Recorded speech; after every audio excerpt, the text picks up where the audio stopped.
So hopefully everybody survived. Anybody not have power for 4 days or 5 days? Or I hadn't had no water. Me neither. you had what? I didn't have no water. No I water. didn't have On Monday. Is it like from the ceiling? no. I personally didn't have Oh, okay. Well, that, no, I mean, probably harder to fix, but better, I guess. Oh, like we didn't even Like have the ceiling or underneath? Underneath. I got, We our just only, got on the only one that froze was I was Our really inlet lucky. I water just goes didn't in, have that's water it. for a little bit. Well, then my heater went out, but I just wore some extra layers. I see that's gotta be horrible. Like when something like that happens, I feel like I would just be like, I can't deal. Oh, okay, that's real bad. It was crazy. So what we got going on this week? Tomorrow you have your stoichiometry test, the one that we would have had last Tuesday. I didn't want y'all to have studied and not have a chance to show how good you are on it, so we're still taking it. And you will need to show your work. It is on paper. It is open notes. And then we'll have a quiz over the notes we covered today. And we're doing 2 types of really easy conversions, and that will be on Friday. So as far as that goes, kind of everything there. We're starting a new unit, gas laws. The quiz and the test are both open notes, so there's no re-quiz. But I'm still, of course, having tutorials. You don't have to just come into tutorials for re-quiz things. You can also come in if you're struggling. So like right now, stoichiometry. I have Wednesday morning. I don't have down, but I'm going to be here by 7. I have an errand. That's what's making me a little late. So you can come in the morning if you have some last minute kind of question. All right. Let's do a little bit of gas laws today. So your pink sheet is your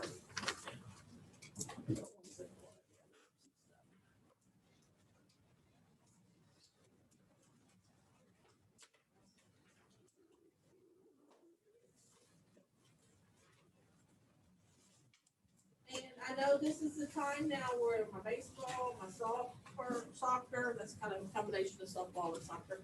All those people start getting out, and you're not just out like for a class period, you're out for a tournament. Don't raise your hand and tell me about what you're going to do, because that's not it. That's your time afterwards. So you need to get your stuff taken care of ahead of time. Don't forget, if it's a quiz and you haven't made arrangements or a test, you're going to get a 0 on that. You can always come in and re-quiz or retest to bring it up to 70. But you're going to start there. So that's just a reminder on that. All righty. So let's look at our gas laws. We're just doing 1 page of notes. The reason that we talk about gases separately from solids and liquids is because gases can be manipulated more. The particles are farther apart. So things like pressure can affect them more, and also temperature can affect them more. Pressure because they're compressible. Remember, they're really the only type of matter that is compressible. It can be pushed together if the pressure increases. So we're going to talk about ideal gases, because that's kind of what the gas laws are arranged over. But then we're going to talk about how there really isn't such a thing as actual ideal gas. So there are 5 postulates of the ideal gas law theory, even though they really don't exist. Which means that really the gases that normally occur in nature at our temperature on Earth don't really behave like this. And as we go through them, we'll kind of talk about some differences. So particles in an ideal gas have no volume and are very far apart. Real gases do have a volume. So the gases that we're used to kind of working with, those actually have a volume. It may be very small, but they still have a volume. And those real gases are still, the particles are still very far apart. Particles in an ideal gas move in a straight. That's not how you spell straight. I'm really having difficulty with that word today. That's supposed to be straight. S-T-R-A-I-G-H-T, I think, maybe. It's like there's a few words in my life that I must not learn how to spell correctly when I was, and then the misspelling stuck with me instead of the correct spelling. So they move in straight path, although they're random. But what that means is that they're not curving around. They're moving this way and that way, but in a straight path. And that is the same for real gases. Particles in an ideal gas collide or hit each other frequently. And they're also going to hit the sides of the container. Those collisions with the side of the container specifically are what are going to cause the pressure. Because we talk about pressure with gases a lot because they can be affected by pressure. So the more they're hitting the sides of the container, that means it's at a higher pressure.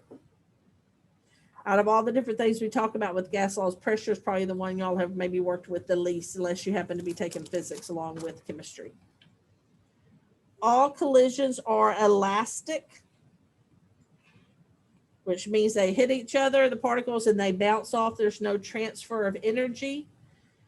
And that's not very realistic. In real gases, when they hit each other, there's some loss or they tend to lose energy.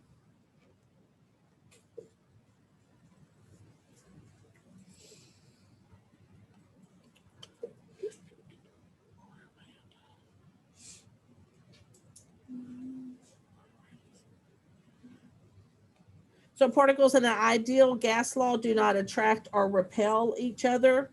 They're going to be nonpolar. They're not going to have positive and negative sides. And there are no intermolecular attractions. Remember, intermolecular attractions would be particles attracted to each other, not how the atoms are attracted within the molecule. But in real gases, the particles do have attraction for each other, and there are intermolecular forces. They may be very small or not very strong intermolecular forces, and that's why they exist as gases, but there are some types of intermolecular forces. The average kinetic energy of both real and ideal gases in a sample is proportional to the temperature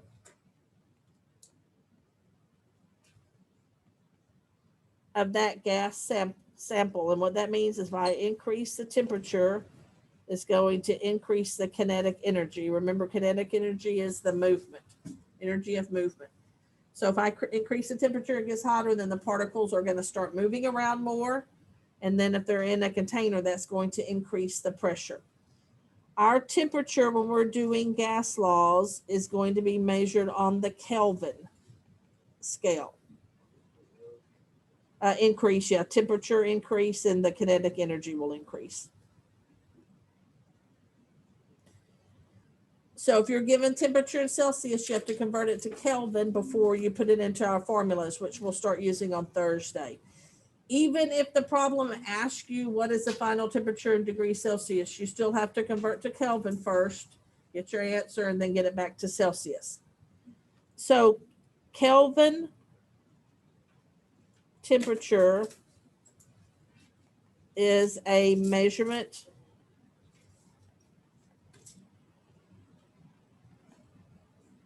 of the kinetic energy of a gas.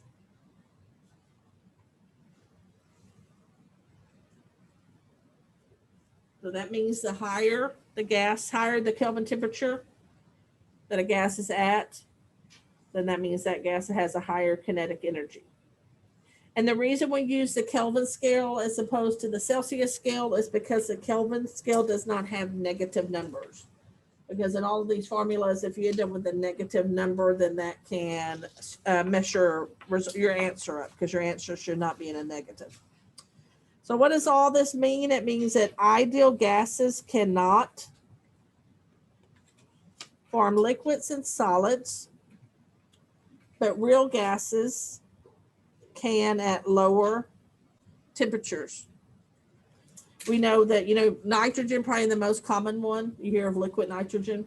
It's used for different things, or that would be an example of a gas that can form a liquid. Also argon, if you get the temperature down low enough, then it can also form a liquid. Under conditions of high temperature and low pressure, real gases can approach ideal gas behavior. Also, nonpolar gases, because they have no attractive forces, so they can behave. Real gases that have are not polar can also behave like ideal gases. And the reason this is because particles are very far apart.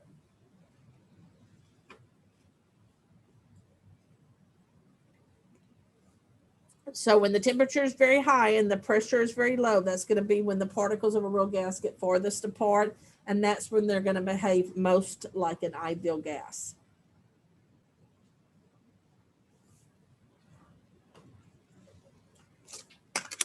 All right, so we're going to talk about some variables that we will be using as we move through this unit, because it's just a lot of formulas, and that's what your pink sheet is for. This pink sheet is actually the reference sheet that was used the 1 year that chemistry had an EOC test, but it has all the different formulas that we need on there, and then it has some constants and conversion factors that we need too. So it's kind of a good one to use. You might want to write on it, mark it up as you have it, and then you can use it on your test and quizzes. All right. So the 4 variables that are used to describe or measure gases, the first one is volume, and it's usually measured in liters. Sometimes it's measured in milliliters. And remember, to change something from milliliters to liters, you have to move your decimal back 3 places. So for example, if I have 1,050 milliliters and I need to convert that to liters, because when we do these formulas, we're going to be having like a V1 and a V2. They would have to be in same units. I'm going to move my decimal back 3 places, and that will get it to liters. If it was in liters and I wanted to move it to milliliters, I'm going to move it up 3 places. I had 4 sig figs here. I have 4 sig figs here. My sig figs should not change. That's why I kept that 0 at the end, because I needed that 4th sig figs. Your pressure, and this is the one, like I said, y'all may be least familiar with, is measured in torr, atmospheres, millimeters of mercury, or kilopascals. And this is their relationship to each other. It's also on your pink sheet. I'm going to show you that in a minute. So 1 atmosphere, which atmospheres is kind of the most common. 1 atmosphere is equal to 760 millimeters of mercury, or 760 torr, or 101.3 kilopascals. And then those are also equal to each other. So if you look on your pink sheet, we'll talk about a couple of things on there real quick. Go to the side that says constants and conversions.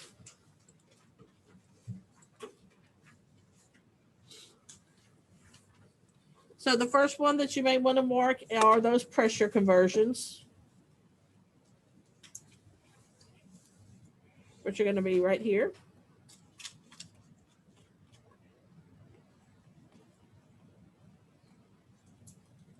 One atmosphere is equal to 760 millimeters of mercury and 101.3 kilopascals, and you can add 760 torr. Millimeters of mercury and torr are always the same. The torr came about after the millimeters of mercury because there was some famous scientist that had something to do with gases, and they wanted to name something after him, and torr was somewhere in his name. The other things that are going to be important is 0 degrees Celsius is equal to 273 K. If you forget that conversion, that may help you out a little bit. And then also standard temperature and pressure, which you'll see shortened as STP. If something's at standard temperature and pressure, that means it's at 0 degrees Celsius and 1 atmosphere. We know 0 degrees Celsius is also equal to 273 K.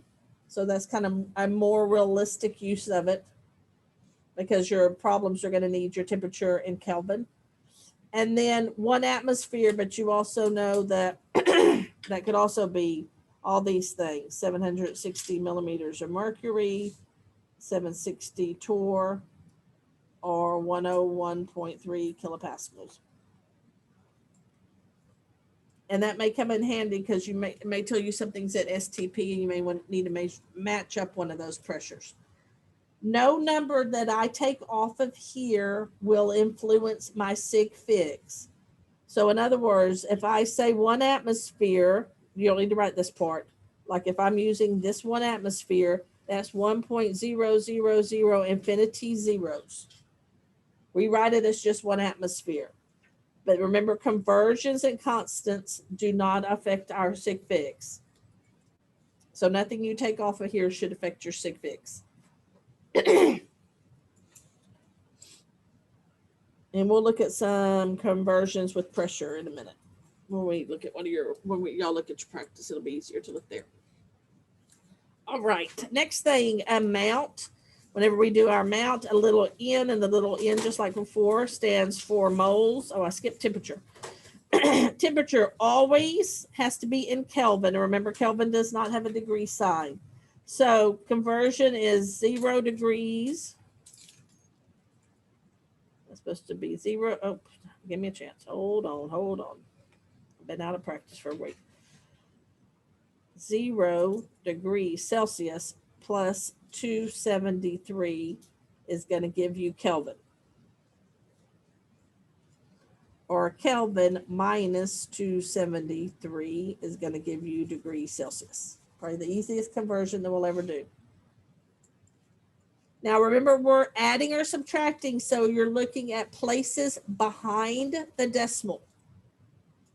And that 273 does not affect that because we're writing just 273, but it's really 273 point whatever with an infinite number. So if I had 101.2 degrees Celsius and I needed to get that in Kelvin, I would add my 273.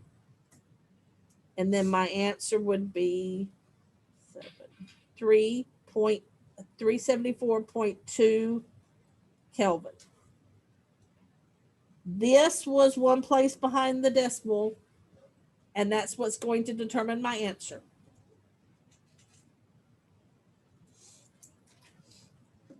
That 273, that doesn't affect your sig figs, okay?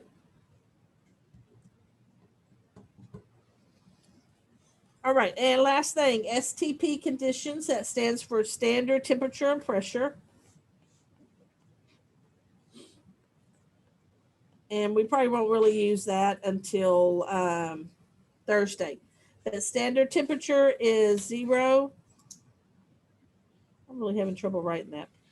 0 degrees Celsius or 273 K.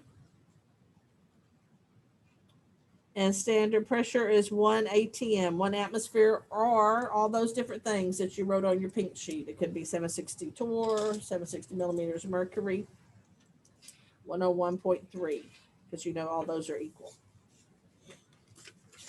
All right, so we're going to look at some pressure conversions, but those are on your practice. And we'll look at temperature too. So if you pull out your practice.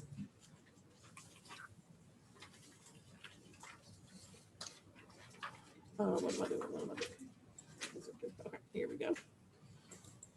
So these are really easy, and you're going to be using your notes or your pink sheet. It'd probably be a good idea that you start getting used to using your pink sheet on that line that has all of those pressure conversions. Remember, your sig figs is going to be determined by your given. It's not going to be determined by any conversion factor. And we're using dimensional analysis for this, and they're just little one quick step problems. So I have 6.2 atmospheres, that's my given, and I want to convert that to torr. If I'm atmospheres here, I have to be atmospheres down here. So there's my conversion box, and I'm getting that off of my pink sheet. I see my units ATM, and the number in front of it is what? 1. So that means the 1 always goes with the ATM. And for torr, what did we write in front of torr? 760. So that means 760 always goes with torr. So you just are gonna, it's either becomes one little multiplication or one little division. 6.2 times 760. And because of the 6.2, I just want 2 sig figs. So 4,700 torr.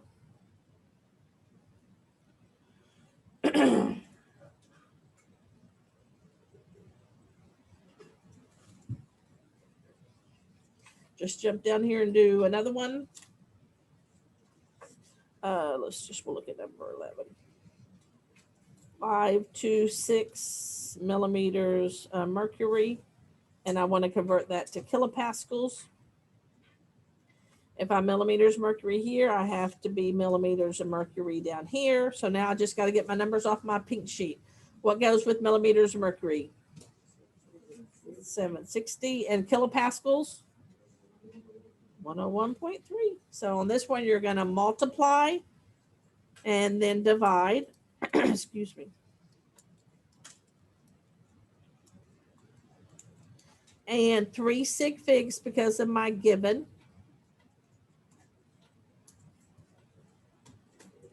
Should I get 70.1?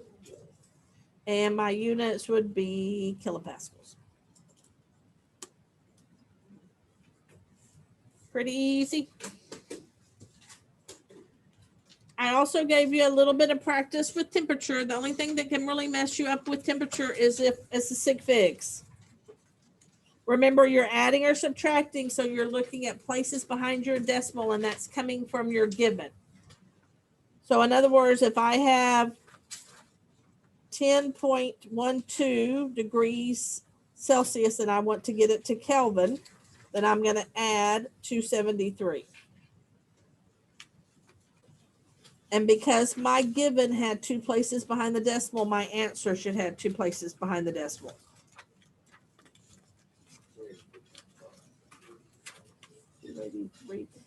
Remember, when you're adding or subtracting, then you're looking at places behind the decimal. Kelvin does not have a degree sign. If down here on these, when they're given to you in Kelvin, then you're going to subtract. So if I have 50.2 and that's in Kelvin, and I want to get it to Celsius, then I subtract 273. Same rules. My given had 1 place behind the decimal, so my answer should have 1 place behind the decimal. And I would have negative 222.8 degrees. It does have a degree sign Celsius.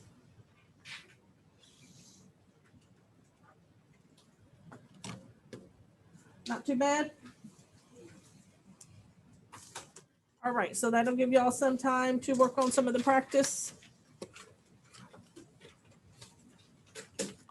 So the quiz on Friday will be over those conversions, but it's also over the notes that we covered too today.